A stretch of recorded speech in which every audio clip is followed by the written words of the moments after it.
Mas a gente vai falar de Bíblia. Ok, o que tem para hoje? Hoje nós vamos falar sobre um dos temas que mais mexeu comigo quando eu aprendi sobre ele, que é uma profecia que está perdida na Bíblia. E é fácil perder coisa aqui na Bíblia, né? Não, é bem fácil. Precisamos de um hiperlink para achar, né? Exatamente. Isso. E, Diego, eu queria perguntar para você, o que é isso, profecia na Bíblia? É ver futuro? Como é que é isso aí? Bem lembrado. A gente encara a palavra profecia, ela sofreu semântica. Hoje, no nosso tempo, a gente entende profecia como previsão do futuro. Mas profecia, segundo o pensamento bíblico, é outra coisa. Profecia é a mensagem de Deus para nós. Dá um exemplo. Tem exemplos de profecia na Bíblia? Como é que ela funciona? Ah, tá. Tem dois tipos principais, vamos dividir assim para a gente poder deixar bem claro hoje o programa, de profecias. A profecia clássica e a profecia apocalíptica.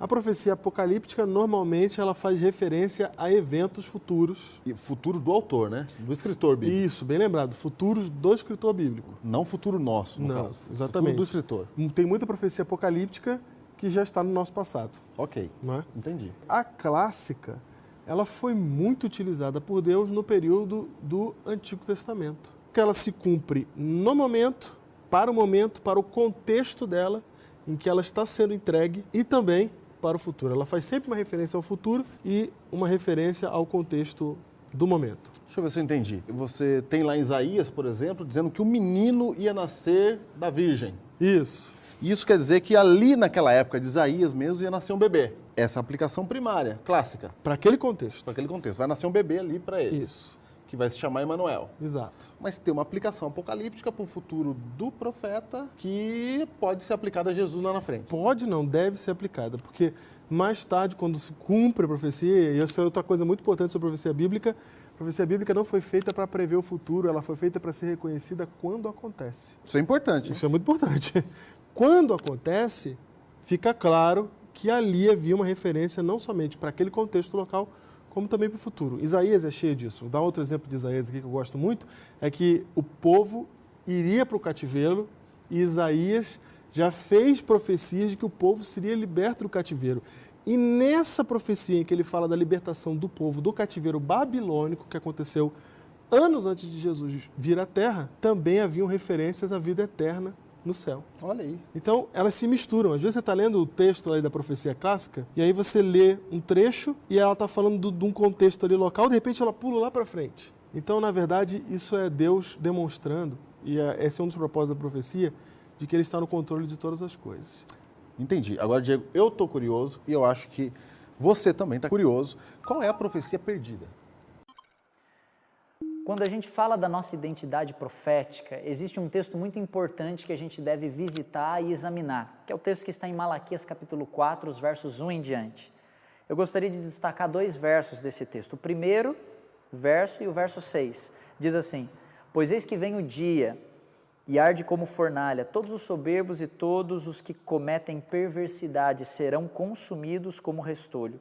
O dia que vem os abrasará, diz o Senhor dos Exércitos, de sorte que não lhes deixará nem raiz e nem ramo.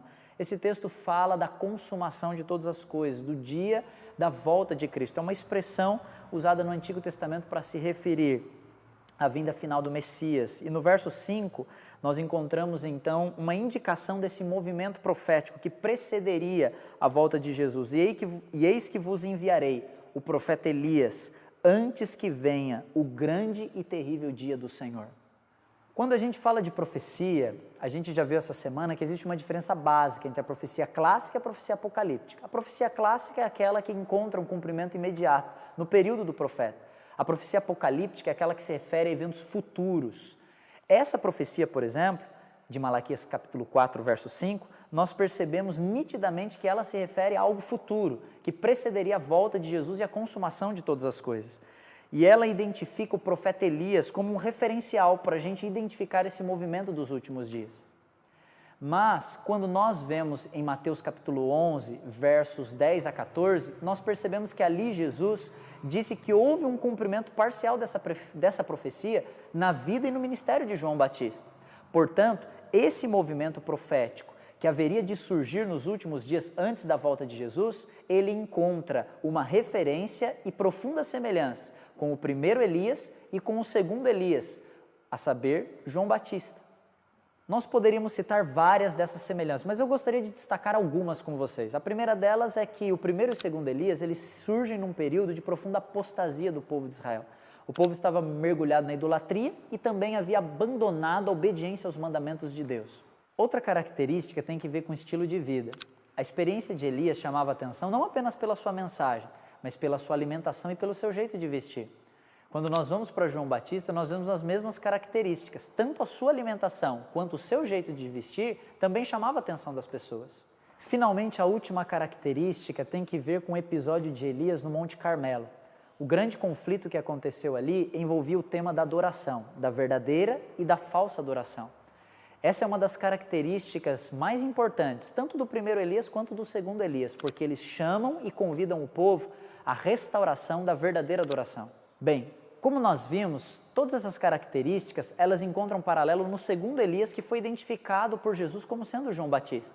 Mas quando nós voltamos ao texto que nós lemos no início, em Malaquias capítulo 4, nós vemos que ainda há um cumprimento futuro para essa profecia. Há de surgir um movimento nos últimos dias, antes da volta de Cristo, que agregaria e reuniria todas essas características. Ou seja, há de surgir um terceiro Elias.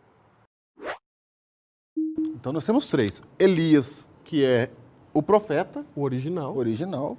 Um segundo Elias que vem preparar o caminho para Cristo, a primeira vinda de Cristo. Isso, E um terceiro Elias, exatamente. que vem antes da volta de Jesus. Exatamente. Antes do grande e terrível dia do Senhor. Esse terceiro Elias é que é o perdido da história. Ah, estou entendendo. Porque a primeira vez que eu vi o negócio do terceiro Elias, eu pensei, que história é essa? Porque eu nunca tinha ouvido falar disso. E aí quando você vem para Malaquias capítulo 4, você começa a perceber que há descrições aqui que nos ajudam a entender e descobrir quem que é esse terceiro Elias. E o texto, ele começa falando do tempo de Cristo e termina falando do tempo final, exatamente como é uma profecia clássica. Para a gente entender bem isso, vamos ler o capítulo 3 de Malaquias. Capítulo 3, versículo 1 diz assim: Eis que eu envio o meu mensageiro, que preparará o caminho diante de mim. De repente, virá ao seu templo o Senhor, a quem vós buscais, o anjo da aliança, a quem vós desejais. Eis que ele vem, diz o Senhor dos Exércitos. Quem que é esse, Júnior? Quem que é esse que vem? Quem que é o anjo da aliança? Quem que as pessoas buscavam, desejavam? Que é o Senhor? Ok. Quem que é? No contexto do Antigo Testamento, esse é o Messias. É o O Messias. Messias que eles desejam e estão esperando por ele. E o, Sempre esperaram por ele. e o texto ainda fala assim, virá ao seu templo. Ou seja, ele está dizendo que o Messias passa pelo templo de Israel na época. Ok. Ok? Mas quem poderá suportar o dia da sua vinda? Agora ele já está falando de outra vinda, Opa, porque é uma vida insuportável. É uma vinda que causa o seguinte: quem poderá subsistir quando ele aparecer? Porque ele é como o fogo do ourives e como a potassa dos lavandeiros. ou seja, já está diferente. Já está. Ora ele aparece ali de forma como uma coisa boa, Isso, e aí já aparece como uma coisa terrível lá na frente. exatamente, porque está falando dos dois momentos. E aí, então, no capítulo 4, você percebe, Aí mesmo de Malaquias. no capítulo 4 de Malaquias, só voltando aqui, no primeiro verso do capítulo 3, diz: Eis que eu envio o meu mensageiro que preparará o caminho diante de mim, antes que o Messias venha pisar no templo. Então tem o Elias original, ok? E tem um mensageiro, que a gente sabe que vai ser chamado de Elias, a gente já vai ver isso, que esse mensageiro ele vem para preparar o caminho para a primeira vinda de Cristo. E aí, em seguida, o texto fala da segunda vinda de Cristo. Aí você fica, esse mensageiro vai vir só, quando, como é que é isso? Como é que é isso? Em Lucas 1,13, Júnior, você encontra uma história aqui, uma descrição do momento em que o anjo Gabriel explica quem será João Batista para o pai de João. E fala assim, ó, Zacarias, não temas porque a tua oração foi ouvida, e Isabel, tua mulher, te dará à luz um filho, a quem darás o nome de João. Em ti haverá prazer e alegria, e muitos se regozijarão com o seu nascimento, pois ele será grande diante do Senhor. Não beberá vinho nem bebida forte, será cheio do Espírito Santo já do ventre materno. E converterá muitos dos filhos de Israel ao Senhor seu Deus. e irá adiante do Senhor no espírito e poder de Elias, para converter o coração dos pais aos filhos, converter os desobedientes à prudência, dos justos e habilitar para o Senhor um povo preparado. Opa, que ele vem para habilitar um povo preparado. Exatamente. Olha só no versos 5 e 6. Eis que eu vos enviarei o profeta Elias antes que venha o grande e terrível dia do Senhor, e ele converterá o coração dos pais aos filhos e o coração dos filhos a seus pais. Então, o anjo está falando para Zacarias, que o filho dele é João Batista, mas está citando, ele copiou e colou o texto de Malaquias 3 e Malaquias 4. Sim. Diego, quer dizer que a gente tem um hiperlink aí. Exatamente. Tá linkado uma coisa com a outra. Cara, eu estou entendendo claramente. Então, veja aqui comigo. Olha só, nós temos Elias, que era o profeta. O que Elias veio fazer? O Elias, o profeta, ele veio preparar alguma coisa? Elias, lá no Monte Carmelo, juntou o povo, tinha os profetas de Baal, e ele falou assim, ó, vamos ver quem é o verdadeiro Deus. Essa é a chamada? Esse é o verdadeiro Deus. Então ele estava preparando um povo. Isso. Então vamos ver quem é o verdadeiro Deus. Se é Baal, seguiu. Isso. Se é Jeová, seguiu. Se é o Senhor, seguiu. Isso. Não é assim? E ele teve sucesso. Teve sucesso. Então Porque no fim dessa jornada aí, o povo desce adorando a Deus. Exatamente. Então ele consegue. preparou um caminho, povo. Preparou um povo. Isso. Elias fez isso, preparou um povo. Aí a Bíblia me diz que João Batista seria Elias. É isso que está dizendo? O anjo falou, ele vem no poder, no espírito e no poder de Elias, para fazer, aí cita as mesmas coisas que Malaquias diz que Elias faria. E esse mensageiro agora vem antes da primeira vinda de Cristo. Antes da primeira vinda de Cristo, exatamente como João Batista. Ô Diego, mas tem um texto na Bíblia que diz que João Batista falando, perguntaram para ele assim, ó, João Batista, você é Elias? Ele falou, não sou. Tem um texto na Bíblia assim? Tem um texto. João 1, verso 19 e 21. Este foi o testemunho de João, quando os judeus lhe enviaram de Jerusalém sacerdotes e levitas para lhe perguntarem, quem és tu? Ele confessou e não negou. Confessou, eu não sou o Cristo. Então lhe perguntaram, quem és, pois? És tu Elias? Ele disse, não sou. Ô João, tome. O que está acontecendo com e você? Agora, cara? Gabriel falou que você era. João Batista não quer saber de nada desse negócio. Eu não sou Elias. Não sou Elias. Você está dizendo que ele é? Eu estou dizendo que ele é, e ainda vou deixar a situação, antes de responder você... Primeiro que parece que é mesmo. Eu vou deixar a situação pior. Mateus 17, versículo 10, Júnior. Olha o que Jesus diz sobre João Batista. Mas os discípulos o interrogaram. Por que dizem, pois, os escribas ser necessário que Elias venha primeiro? Olha que legal. Existia uma interpretação na época correta de Malaquias 4 e 3. Que o Elias viria antes do Messias. Exatamente. Eles entenderam essa profecia que a gente está chamando de perdida aqui.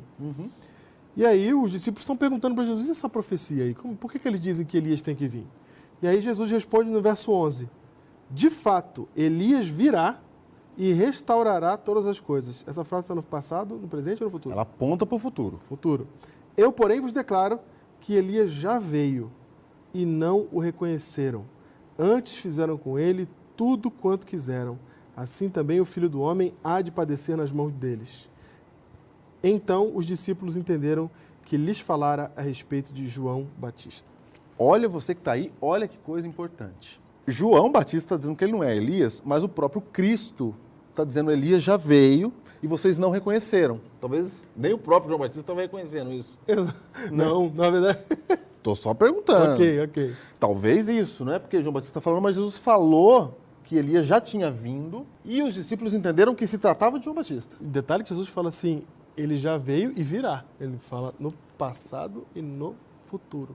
João Batista seria o segundo Elias. Exatamente. Então ele Esse fala assim, virá estava apontando para um terceiro. Ele já veio, é João Batista. Aí João Batista fala, não sou Elias. Por quê, Júnior? Aonde está Elias? Onde está Elias? Elias, onde O original. Elias subiu ao céu no redemoinho. Elias pode estar assistindo esse programa agora? Elias? Um abraço, Elias. Elias pode estar, porque ele está vivo e está habitando no céu nesse momento. Quando os escribas viram que havia uma profecia que dizia que Elias apareceria antes do primeiro aparecimento do Messias, Visto que Elias foi para o céu, né? detalhe importante, para os escribas não tinha primeiro e segundo aparecimento, era um só, eles esperavam o Messias. Eles concluíram que era o Elias original que iria aparecer. O mesmo, aquele. que desceu do céu Isso. lá da carruagem de fogo, do redemoinho. Exato. Então, quando perguntam para João, você é aquele Elias lá? Que voltou? É, isso, desceu do céu e etc. Você é aquele do Carmelo? Aí ele fala, Entendi. não sou. Não sou ele. Não sou. Então perceba, ele só está dizendo que não é porque ele não se identifica como o mesmo personagem. Porque a gente não pode perder um detalhe muito importante que está em Lucas capítulo 1, como a gente leu. O anjo Gabriel explica bem claramente, João Batista virá no poder e no espírito de Elias. Então não é pra gente esperar o próprio Elias que subiu ao céu. Não é o literal, não é o Elias literal, gente. Então viria alguém ou alguma coisa. No poder e no espírito de Elias. Tá claro, tô entendendo. Tanto que o nome, é o próprio anjo que menciona o nome ali de João, né? Aham. É o anjo que fala que o nome dele é João, no entanto ele virá no poder e no espírito de Elias. Não é o Elias do Carmelo. Só um detalhe, ó. O primeiro Elias ficou lá no deserto, não ficou? Ficou. Sozinho, alimentado por corvos. Exato. João Batista não ficou meio no deserto, Ficou. comendo uma alimentação meio diferente, Exatamente. não é? Chamava atenção. Lá no deserto de novo, semelhanças. E aí você encontra aqui no capítulo 4, ainda de Malaquias, quem é esse mensageiro, o que ele traz de mensagem. Diz o verso 4, lembrai-vos da lei de Moisés. Peraí, só que Malaquias, verso 4, está apontando para o Elias que vem antes do terrível e grande dia do Senhor. Exatamente. Já não é mais João Batista aqui. Na verdade, os dois fazem a mesma coisa, que é o mesmo poder, o mesmo espírito. Entendi.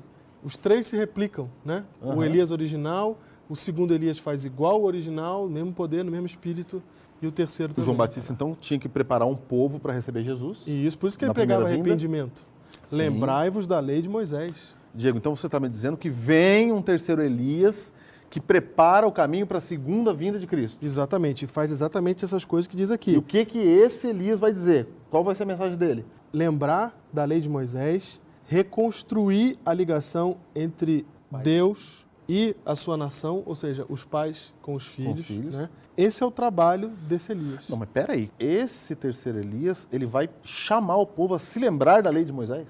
Exatamente, ele vai trazer para a verdadeira adoração, porque a gente se esquece de adorar o Deus verdadeiro. Assim como o povo se perdeu na época de Elias, e ele resolveu isso por meio daquele confronto contra Baal, a mesma coisa João Batista fez, trazer o povo, sair da falsa religião que eles estavam, para a religião que fazia realmente adorar o Deus verdadeiro. Entendi, eu estou entendendo, claro. Elias, o primeiro, diz, vamos seguir o verdadeiro Deus, prepara um povo.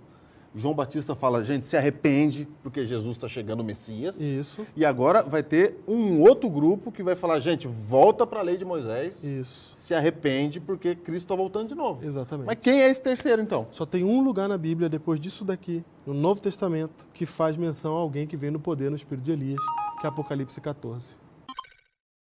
Para a conclusão desta obra de restauração da verdade, de preparação do caminho para a vinda do Senhor, a mensagem do terceiro Elias está completamente baseada em Apocalipse capítulo 14, quando é tratado ali a respeito das 3 mensagens angélicas. Nós vamos ver alguns pontos dessas 3 mensagens angélicas que são fundamentais para essa última pregação e para o cumprimento da missão do terceiro Elias. Primeiro ponto do resgate dessa verdade é a respeito da verdadeira adoração. Quem é o verdadeiro Deus? É o Deus de Elias, é o Deus de João Batista, o Deus vivo, ou são os deuses que esse mundo nos oferece? O segundo ponto, que está intimamente relacionado com o primeiro, é reconhecer quem Deus realmente é. Você só conseguirá prestar verdadeira adoração se você entender quem Deus é. E ali na primeira mensagem angélica, Deus é apresentado como o Criador de todas as coisas. Verdade esta que é fundamental para a nossa salvação nos nossos dias. O terceiro ponto destacado pelas 3 mensagens angélicas é que haverá um juízo. Existe uma regra, uma norma, uma medida, um parâmetro pelo qual todos nós seremos julgados. E faz parte do cumprimento da missão do terceiro Elias anunciar para todo mundo que um dia esse juízo virá. A regra, essa norma, é a lei de Deus, que ao contrário do que muitos dizem, ela não foi abolida na cruz. Muito menos qualquer mandamento foi trocado ou alterado. A verdade é que hoje muitas pessoas alegam que não podem roubar, não podem matar, não podem mentir, mas não têm a mesma postura com relação ao quarto mandamento, quando diz a respeito da guarda do sábado. E abolir um dos mandamentos é o mesmo que transgredir todos eles. O quarto ponto destacado por essas 3 mensagens angélicas é de que a grande Babilônia foi desmascarada. E todos serão chamados, assim como Elias chamou a todos do seu tempo a tomarem uma posição entre Deus ou Baal, nós também seremos chamados a tomarmos uma posição entre Deus e o inimigo e a besta. Se você quer receber o selo de Deus ou a marca da besta, de que lado você vai ficar? E agora, fica a pergunta, quem é esse terceiro Elias? Quem é o terceiro Elias? É agora. Que rufem os tambores. Júnior, Apocalipse 14, versículo 6, é a razão de existir, é o texto base de um movimento religioso que existe hoje em dia. Um movimento que esperava a volta de Jesus com muita vontade, que preparou o caminho da volta de Jesus no seu tempo, achando que Jesus voltaria num determinado momento, percebeu que Jesus não voltaria naquele momento e ali surge um movimento de pessoas que querem preparar o mundo para a volta de Jesus. Eles se chamam adventistas. Tá aí? Que esperam o advento. Não, Tá aí? não está escrito o nome da igreja aqui, mas aqui, precisamente, em Apocalipse capítulo 14, versículo 6, está a razão de origem do movimento adventista. Aqui nós temos a menção da lei de Moisés. Porque quando o texto diz, temei a Deus e dá-lhe glória, pois é chegada a hora do seu juízo, e adorai aquele que fez o céu, a terra e o mar e as fontes das águas, essa é uma menção que você só vai encontrar em um único lugar da Bíblia, que é em Êxodo, Capítulo 20. 8 a 11, exatamente quando fala do sábado, é que faz a menção que quem é o Criador de todas as coisas. Esse movimento, esse anjo, esse mensageiro, como é que é anjo em grego? Angelos. Que significa? Mensageiro. Mensageiro. E a gente viu lá atrás que ele enviaria um mensageiro. A palavra angelos é a palavra para mensageiro. Então, quando está escrito, vi outro anjo voando, posso vi trocar. o mensageiro Tranquilamente posso trocar. voando pelo meio do É céu. a mesma palavra. Apresentando o evangelho eterno. Exatamente. Esse texto aqui, ele fala exatamente do espírito do poder de Elias. Por isso, nós, adventistas do sétimo dia, nós cremos que temos uma missão particular e especial para o tempo em que a gente está. Uma missão de fazer com que se lembre do Deus verdadeiro. Não estou dizendo com isso que não se está adorando o Deus verdadeiro de verdade em outros lugares. Mas estou dizendo que a reforma protestante se esqueceu de um detalhe importante. E nós estamos aqui com a função de lembrar esse detalhe. Isso não faz a gente pessoas especiais, pessoas melhores ou exclusivistas. É como se um braço dissesse que é melhor do que o outro braço. Na verdade, isso é apenas uma função. De todas as igrejas que existem hoje cristãs, a função da Igreja Adventista do Sétimo Dia é lembrar da lei de Moisés, é restaurar os pais aos filhos e é preparar o mundo para a volta de Jesus. Então, esse terceiro Elias, esse movimento profético, nós, Adventistas do Sétimo Dia, nos reconhecemos como parte desse movimento profético. Por isso é tão importante a gente conhecer uma profecia que está aí na Bíblia e a gente provavelmente não sabia nem por onde ela andava, né? Exatamente. Mas ela ajuda a identificar quem nós somos como povo e qual a nossa função no meio de toda a cristandade. Seja bem-vindo ao terceiro Elias. Profecia não é previsão de futuro. Existem 2 tipos de profecia, a clássica e a apocalíptica. Nos dias de Jesus, viria alguém no espírito e no poder de Elias. Jesus disse que no futuro viriam outros neste mesmo espírito. A mensagem profética desse grupo é de dizer quem Deus é, restaurar a adoração a Ele e lembrar sua lei.